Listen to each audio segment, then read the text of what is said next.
প্রেমের উপন্যাস কত পড়লাম, প্রেমের নাটক অনেক দেখেছি, কত নরনারীদের অপরিচিত চেহারাত এক হওয়ার শুভ মুহূর্তের যে সাক্ষী হয়েছি তারও হিসেব নেই।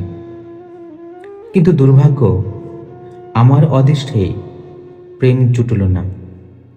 কাউকে ভালোবাসি বলে তার জন্য ফুল হাতে কোনো নন্দনকাননে যে অপেক্ষা করব, তারও কোনো রকম উপায় হলো না। একসাথে পথ চলতে চলতে হঠাৎ তার কোমল হাতটা নিজের হাতে টেনে নিয়ে রাস্তার মোড়ে ফুচকা বা ঝালমুড়ি খাবার যেটা কেউই কোনোদিন করেনি। হঠাৎই মন খারাপে বিনীত রাতে, আমি তো আছি তোমার পাশে, এত ভাবনা কেন? নাও এবার লক্ষ্মী ছেলের মতো ঘুমিয়ে পড়ো বলে কেউ জোর করে ঘুম পারল না।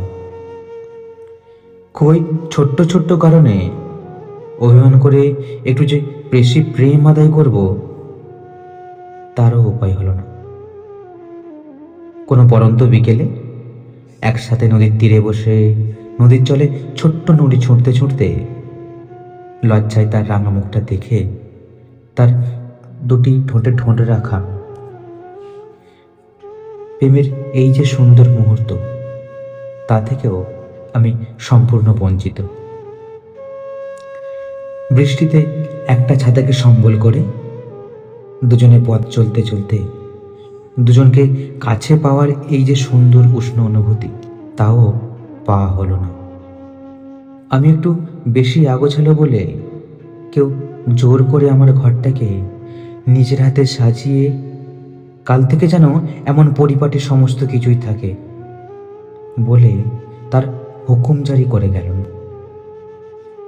হঠাৎ অবসাদে যখন মনটা ভারী হয়ে ওঠে, তখন কেউ কাছে টেনে শক্ত করে জড়িয়ে ধরে বলেনি, পাগল একটা।